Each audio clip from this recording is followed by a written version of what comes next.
کون کامیاب ہے جس نے اللہ کو راضی کیا؟ کون کامیاب ہے جس نے اللہ کے رسول کو راضی کیا؟ وہ ہے کامیاب۔ کون ناکام ہے جس سے اللہ ناراض ہوا، جس سے اللہ کا رسول ناراض ہوا؟ کون ناکام ہے؟ قد افلح من زکاہا وقد خاب من دساہا، جس نے اپنے آپ کو گناہوں میں دھکا دے دیا ناکام ہے، جس نے اپنے آپ کو گناہوں سے نکالا اور اللہ کی فرمانبرداری کا پاکیزہ غسل کیا، یہ کامیاب ہے۔ جو جنت میں پہنچا وہ کامیاب، جو جہنم میں پہنچا وہ ناکام۔ بڑے زمانے بعد حدیث یاد آئی، جب نیکیاں تولی جائیں گی اور اگر وہ بڑھ گئیں تو اعلان ہوگا ان فلان ابن فلان قد ثقلت موازینہ وسعد سعادۃ لا یشکا بعدها ابدا۔ لوگو، فلاں فلاں کا بیٹا یا فلاں فلاں کی بیٹی، اس کی نیکیاں بڑھ گئی ہیں اور وہ کامیاب ہو گیا ہے، اب کبھی ناکام نہ ہوگا۔ اس اعلان کے ہوتے ہی میرا اللہ کہے گا جنت کے جوڑے پیش کیے جائیں، جنت کا تاج سر پہ سجایا جائے، چہرے کو نور سے میک اپ کیا جائے، ہاتھوں میں کنگن پہنائے جائیں، 5 فٹ کو 130 فٹ میں بدل دیا جائے، 6 foot, 6.25 foot, 5 foot, 5.25، 5.5، 130 foot height دی جائے۔ جنت کی ہائٹ ہے 130 فٹ۔ 100 جوڑے، سر پہ تاج، ہاتھوں میں کنگن، کہے گا جا بتا، جا سارے محشر والوں کو بتا۔ وَيَنْقَلِبُ إِلَىٰ أَهْلِهِ مَسْرُورًا، یہ یوں مڑے گا اور جیسے اس کی نظر پڑے گی پیچھے ایسے نور چمکتا چلا جائے گا، جیسے اندھیرے میں ہیڈ لائٹس چمکتی چلی جاتی ہیں، چمکاتی چلی جاتی ہیں۔ کہے گا ہاؤم اقرؤ کتابیہ، آؤ میرا پیپر دیکھو، میں کامیاب ہو گیا، میں کامیاب ہو گئی۔ ارے کیسے؟ کَإِنِّي ظَنَنْتُ أَنِّي مُلَاقٍ حِسَابِیَہ، مجھے پتا تھا میرا حساب ہونا ہے، میں تیاری کرتا رہا، میں کرتی رہی۔ اللہ کا جواب آئے گا فَهُوَ فِي عِیشَةٍ رَاضِیَةٍ فِی جَنَّةٍ عَالِیَةٍ قُطُوفُهَا دَانِیَةٌ کُلُوا وَاشْرَبُوا ہَنِیئًا بِمَا أَسْلَفْتُمْ فِی الْأَیَّامِ الْخَالِیَةِ۔ میرے بندے بندی کو پاک، کامیاب، خوبصورت زندگی مبارک۔ آئیڈیل ہوم اب آیا ہے، اب آیا ہے۔ دنیا آئیڈیل ہوم نہیں ہے، اب آیا ہے آئیڈیل ہوم۔ آپ کو پاک زندگی، خوبصورت زندگی مبارک، کہاں؟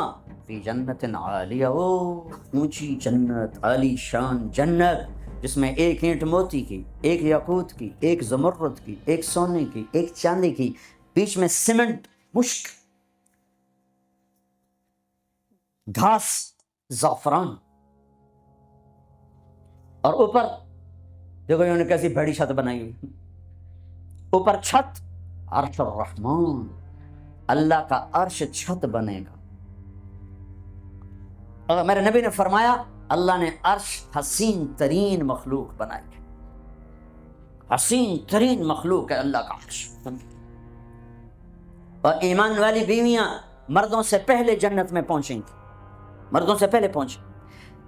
درجے تو ہر ایک کے الگ الگ ہیں، پہلے پہنچنے میں درجے کی بلندی نہیں، پہلے پہنچنے میں ہے کہ جنت کا حسن لے کر اپنے خامدوں کا استقبال کر۔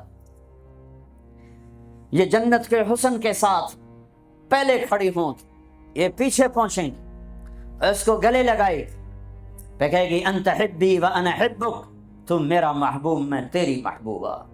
دنیا میں 4 کمیاں تھیں، لڑائی ہوتی تھی، بڑھاپا آتا تھا، ساتھ چھوٹتا تھا، موت آتی تھی۔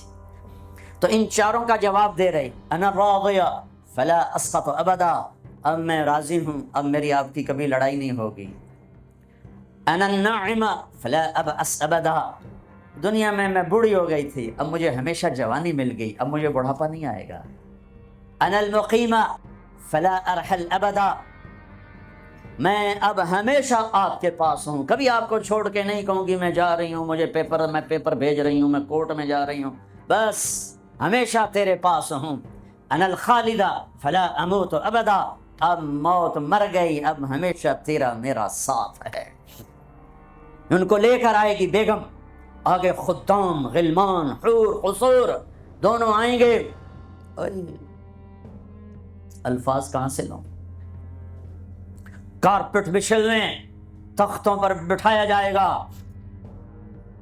سونے چاندی سے بنے ہوئے، ہیرے جواہرات جڑے ہوئے، اوپر قالین بچھے ہوئے۔ عجب آیت اچانک یاد آ گئی، بطائنها من استبرق۔ اللہ تعالیٰ کہہ رہا وہ جو میں نے قالین بچھائے ہیں اس کے اوپر جو کچھ نقش و نگار ہے وہ چھوڑو، اس کے نیچے ہم جب کسی چیز کو ڈیزائن دیتے ہیں تو اوپر دیتے ہیں، نیچے تو نہیں ہوتا. اب کرتے پر کڑھائی اوپر ہوتی ہے تاکہ نظر آئے، نیچے تو نہیں ہوتی. کوئی بنیان پہ کڑھائی کرتا کہ پیچھے بٹن کھول کے دکھاوے ادھر دیکھو دیکھو، وہ تو مشکل ہو جائے. کوئی بغل میں کڑھائی کرتا ہے، ادھر دیکھے جی ذرا، ادھر ادھر دیکھے، یہاں ہوتی ہے صاحب نظر آئے.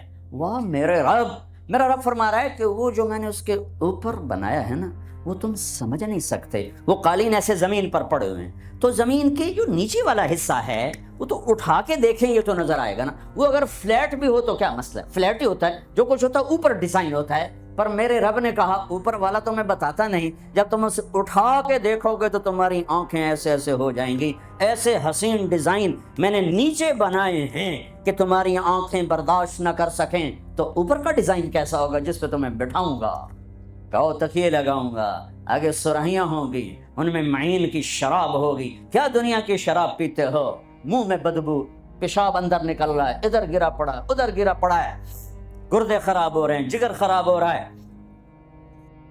خیر تو صحیح، معین کی شراب تیار ہے. اور ایک شراب کا نام ہے رحیق. رحیق جو صرف وی آئی پیز کے لیے ہے، جنت الفردوس. جو باقی جنتی ہیں اس میں تھوڑا قطرہ ڈالا جائے گا، جیسے ہم زمزم نہیں لاتے تو 2-4 قطرے پانی میں ڈال کے دے دیتے ہیں. تو میرا رب رحیق کی شراب سارے جنتیوں کو ایسے ٹپ 2-4 قطرے ڈال کے دے گا. لیکن جو اوپر والے ہیں رحیق نہیں، سوری تسنیم، یسقون من رحیق مختوم ختامہ مسک ومزاجہ من تسنیم عینا یشرب بها المقربون. رحیق کی شراب تو عام ہے، تسنیم جنت الفردوس. سورہ مطففین، جنت الفردوس کی شراب ہے جو صرف جنت الفردوس والے پیئیں گے. نیچے والوں کو 2-4 قطرے ڈال کے پلائے جائیں گے اور اوپر والوں کو خالص پلائی جائے گی، اور پلانے والا اللہ خود ہوگا. وَسَقَاهُمْ رَبُّهُمْ شَرَابًا طَهُورًا. یہ تیرا رب تمہیں پلاتا ہے. اس سے نیچے یسقون فیہا کأسا کان مزاجہا زنجبیلا، جنت کی لڑکیاں پلائیں گے، نوکر پلائیں گے. اس سے نیچے یشربون من کأس کان مزاجہا کافورا، خود ڈال کے پیئیں گے، خود ڈال کے پیئیں گے. پلانے والے سب کے خدام اور نوکر ہیں، لیکن اللہ تعالیٰ وہ بتا رہا ہے کہ بتانے میں درجے بندی ہو رہی. خود پی رہے ہیں، ان کو بھی نوکر پلائیں گے.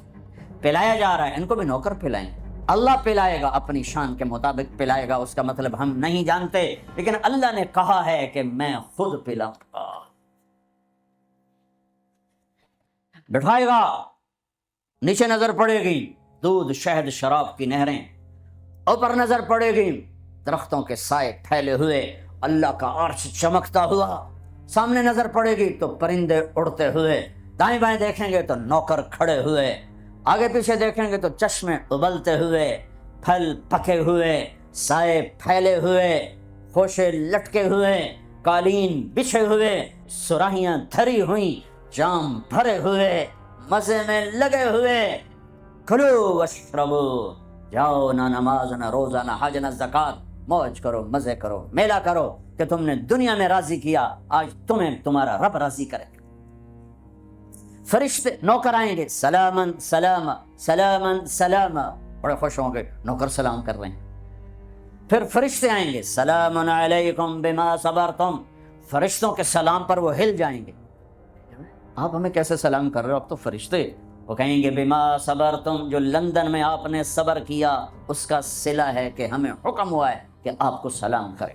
والملائکۃ یدخلون علیہم من کل باب سلام علیکم بما صبرتم فنعم عقبی الدار. فرشتوں کے سلام کا نشہ. ذوالفقار علی بھٹو مرحوم تھا تو وہ ہمارے علاقے کے ایک زمیندار اس کو مل کر آیا، پتہ نہیں کہاں سے باتیں یاد آ جاتی.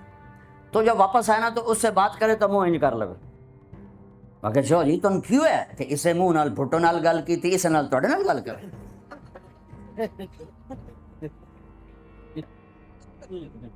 وہ ایک نشہ ہوگا. بھٹو بھی ہمارے ایک تھوڑی سی حکومت ملی تو اس نے اس کو اپنی عزت محسوس. جب فرشتے آ کر سلام کریں گے تو ہوا میں اڑ جائیں. فرشتے سلام کر رہے ہیں ہمیں, ایک دوسرے کو دیکھ رہے ہیں, خوش ہو رہے ہیں, حیران ہو رہے ہیں. ہائے ہائے ہائے, ابھی یہ حیرانی لذت باقی ہوگی. ایک دم میرے رب کا عرش یوں کھولے گا اور اللہ سامنے آ کر کہے گا سلام قولا من رب الرحیم. میرے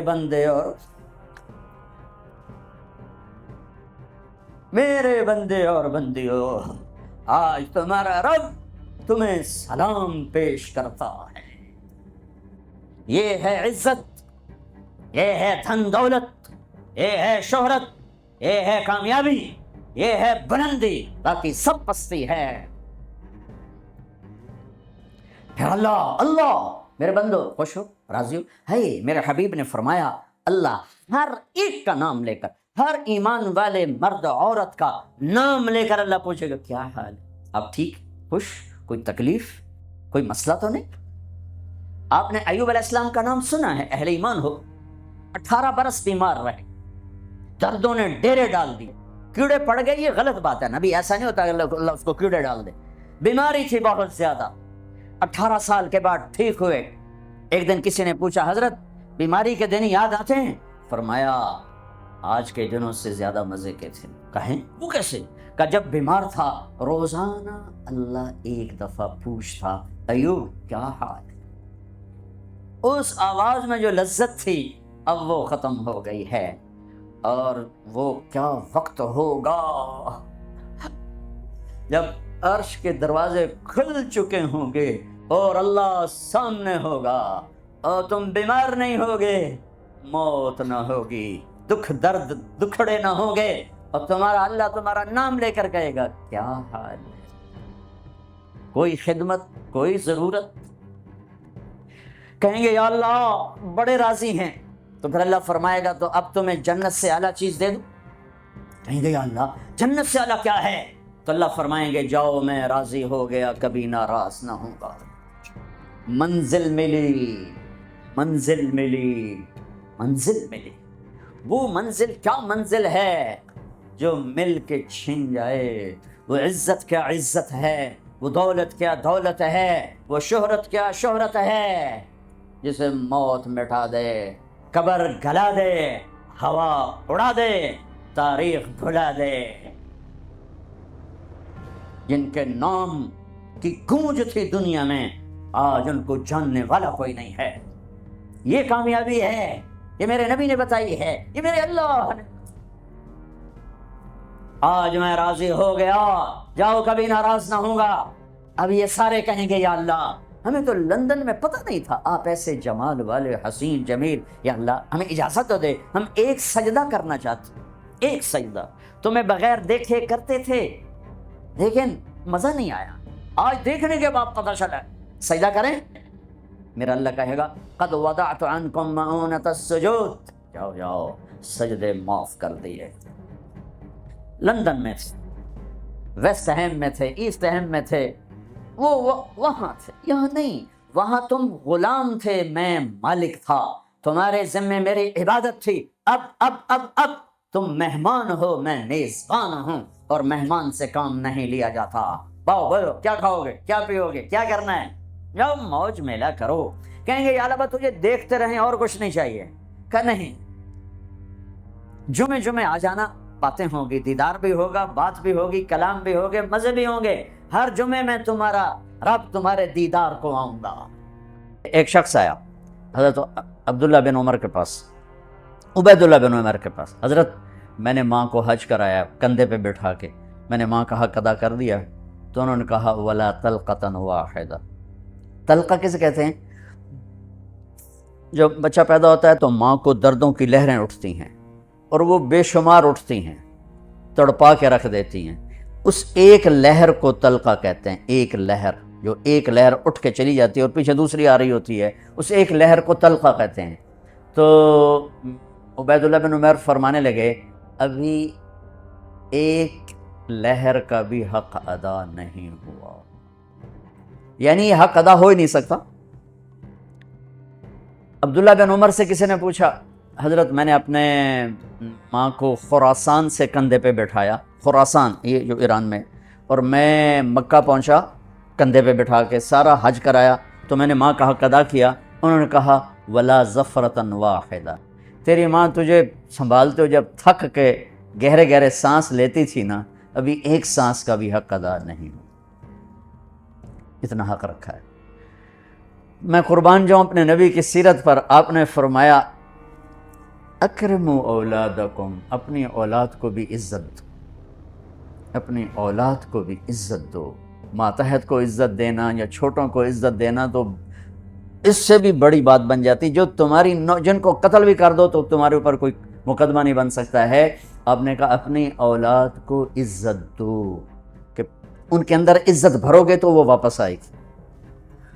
جب ہر وقت ڈنڈا چڑھا ہوا ہے، کتنا پڑھ لیا، کتنے اے آ گئے، کتنے بی آ گئے، کتنے سی آ گئے، جب ہر وقت ان کے سروں پہ یہ تلوار، 3 سال کے بچے کو اسکول میں مائیں ڈال دیتی ہیں، ان سے بڑا ظالم کون ہوگا؟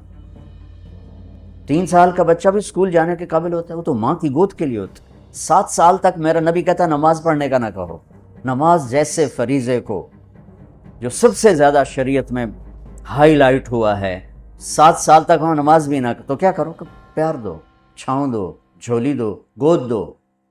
جو ماں 2 بچوں کو تنگ ہو کے اور جا کے اسکول پھینک آتی ہے کہ میری جان بخشی جائے، 30 بچوں کو ایک ٹیچر کیسے سنبھالے گا یا سنبھالے گی؟ اپنے بچوں کو اسکول ڈال دیا تو بیکن والوں کے پاس یا گرامر والوں کے پاس یا جتنے بھی اسکول ہیں ان کے پاس تو محبت کوئی نہیں، وہ تو ایک ڈیل ہو رہی ہے۔ ہمارے اسکول کے ہمارا جو نظام تعلیم ہے وہ کاروبار بن چکا ہے۔ معذرت کے ساتھ ہاتھ جوڑ کے کہتا ہوں، ہمارا نظام تعلیم نہیں ہے، ہمارے تعلیمی ادارے تو کاروبار بن چکے ہیں، ہمارے ڈاکٹر تاجر بن چکے ہیں۔ جب قوموں پہ زوال آتا ہے تو یہ چیزیں ظاہر ہوتی۔ ایسے ایک لطیفہ ہے کہ اچھا اوپر سے تنخواہیں تھوڑی، ایک 40 بچے، 30 بچے، 20 بچے پکڑا دیے، ایک چیں کر رہا ہے، ایک باں کر رہا ہے، کوں کر رہا ہے، کہیں کر رہا ہے، وہ بیچارے کبھی ادھر بھاگتی کبھی ادھر بھاگتی ہے، تو ماں کہتی میں نے بیکن میں ڈال دیا، بس ہوں ٹھیک ہو جائے گا، ٹھیک ہو جائے گا، وہ تیرے سر پہ ہی لتر مارے گا بڑا ہوتا۔ ایک ٹیچر بچوں کو پڑھا رہی تھی، تھکی ہوئی اور تنگ آئی ہوئی، کہا بچوں بولو CUP سپ، تو بچے کہنے لگے مس CUP تو کپ ہوتا ہے، کہ نہیں بولو CUP سپ۔ تو انہوں نے بچوں نے پھر کہا مس CUP کپ ہوتا ہے، انہوں نے کہا اتنی تھوڑی تنخواہ میں CUP سپ ہی رہے گا، کپ نہیں ہو سکتا۔ میں قربان جاؤں، میرے نبی نے کہا اکرموا اولادکم، اپنی اولاد کو عزت دو۔ سب والدین بیٹھے ہوئے ہیں، ماں باپ بیٹھے ہیں۔ میرے نبی خود کیسے عزت دیتے تھے؟ یہ میرے نبی کا گھر ہے، یہ آپ کی بیٹی فاطمہ کا گھر ہے، بیچ میں 2 گھر ہیں، تیسرا کا چوتھا گھر حضرت فاطمہ کا، اور آنا جانا کبھی کبھی نہیں ہے، ہر دوسرے تیسرے دن آنا ہے، روز بھی آنا ہے، کیونکہ 7 تو گھر ہیں۔ اور آپ کو اپنی اولاد میں سب سے زیادہ پیار حضرت فاطمہ، میرے جگر کا ٹکڑا ہے، جس نے اسے سکھ دیا اس نے مجھے سکھ دیا، جس نے اسے تکلیف اس نے مجھے تکلیف۔ فاطمہ میری بیٹی جنت کی عورتوں کی سردار ہے، ایسے خوبصورت فضائل تو کسی کو نہیں ملے۔ میرے بیٹے حسن حسین جنت کے نوجوانوں کے سردار ہیں۔ فاطمہ تو، میں، یہ دونوں، یہ علی، ہم 5 قیامت میں اکٹھے ہوں گے۔ میرے نبی چیئر پر بیٹھے ہوئے ہیں، زمین پر بیٹھے ہوئے ہیں، چارپائی پہ لیٹے ہوئے ہیں، اور حضرت فاطمہ انٹر ہوتی ہیں، ہم سب والدین بیٹھے ہوئے ہیں۔ اس کے بعد آپ انالیسس کریں کہ ہم اپنے بچوں کو یہ پروٹوکول دیتے ہیں، اور عام طور پر بیٹے کو پروٹوکول زیادہ ملتا ہے، بیٹی کو تو ملتا ہی کوئی نہیں، وہ تو شروع سے ہی بیچاری رگڑے کھاتی۔ حضرت فاطمہ انٹر ہوئیں، آپ کی نظر پڑی، آپ کھڑے ہو جاتے، تعظیم میں کھڑے ہو جاتے تھے۔ ہم بڑوں کے لیے کھڑے ہوتے ہیں نا، ہونا بھی چاہیے، کوئی ادب ہے، احترام ہے، یہ ہمارا ایک کلچر ہے، بہت اچھا ہے۔ لیکن میرے نبی کیا کر رہے ہیں؟ بیٹی کے لیے کھڑے ہو رہے ہیں، اور کھڑے نہیں رہتے تھے، تیزی سے آگے بڑھتے تھے۔ تو اب میں نے لگام لگی، میں جا نہیں سکتا، وہ تیزی سے آگے بڑھتے تھے اور جا کر حضرت فاطمہ کا ہاتھ پکڑ لیتے تھے اور ہاتھ پکڑ کے بوسہ لیتے تھے، پھر ہاتھ چھوڑتے نہیں تھے، ہاتھ پکڑے پکڑے یوں تشریف لاتے اور پہلے کہتے بیٹھو یہاں، پہلے حضرت فاطمہ کو بیٹھاتے، اس کے بعد خود بیٹھتے تھے۔ یہ میرے نبی کی سیرت کے وہ پہلو ہیں جو آپ نے شاید کبھی نہیں سنے ہوں۔ چاند کے 2 ٹکڑے کر دیے، اس سے میرے نبی کی عظمت کا تو پتہ چلتا ہے، لیکن مجھے راستہ تو نہیں ملتا کہ میں نے زندگی کیسے گزارا۔ ہم اپنے نبی کو بیان بھی کرتے ہیں تو معجزات کو بیان کرتے ہیں، جو ہمارے لیے اس میں عظمت تو موجود ہے، ایمان عقیدہ تو موجود ہے، لیکن رہبری تو یہاں سے ملے گی جو میں آپ کو نبی کی لائف بتا رہا ہوں۔ کھڑے ہو جاتے، اور حضرت فاطمہ بھی اپنے ابا کے ساتھ یہی کرتی تھی۔ پھر اولاد کا بھی رکھ کہ جو ہی اللہ کے نبی انٹر ہوتے، وہ بیٹھی ہیں، وہ لیٹی ہیں، وہ کوئی کام کر رہی ہیں، ایک دم بجلی کی تیزی کے ساتھ جاتی، اپنے باپ کا ہاتھ پکڑ کے بوسہ لیتی، پھر ہاتھ نہیں چھوڑتی تھی، ہاتھ پکڑے پکڑے پکڑے پہلے اپنے حبیب والد کو بٹھاتی، پھر اس کے بعد خود بیٹھتی تھیں۔ میرا نبی چھوٹوں سے یوں کر کے دکھا گئے۔ آپ بڑے افسر اگر چھوٹوں کو عزت دیں گے تو آپ کے دفتر جھوٹ سے پاک ہو جائیں گے، آپ کے دفتر منافقت سے پاک ہو جائیں گے، آپ کے دفتر خوشامد سے پاک ہو جائیں گے، غلط فیصلوں سے پاک ہو جائیں گے۔ جب آپ کو کوئی مشورہ دینے والا صحیح مشورہ ہی نہیں دے گا تو آپ پر وحی تو آتی نہیں کہ آپ صحیح فیصلے کریں۔ ہمارے فیصلے کتنے غلط ہوتے ہیں، آپ کو اندازہ ہی نہیں، کیونکہ آپ لوگ اسلام آباد میں بیٹھے ہیں، ٹھنڈے دفتروں میں بیٹھے ہیں، ٹھنڈے ایڈیٹوریم میں بیٹھے ہیں، کانفرنس بھی ٹھنڈے ایڈیٹوریم میں ہے، تو چکوالج کی ہو رہا ہے تو انہوں کی پتہ، جہاں پانی کی بوند نہیں مل رہی، اوپر سے نظام ہو خوش آمد والا تو تباہی ہے۔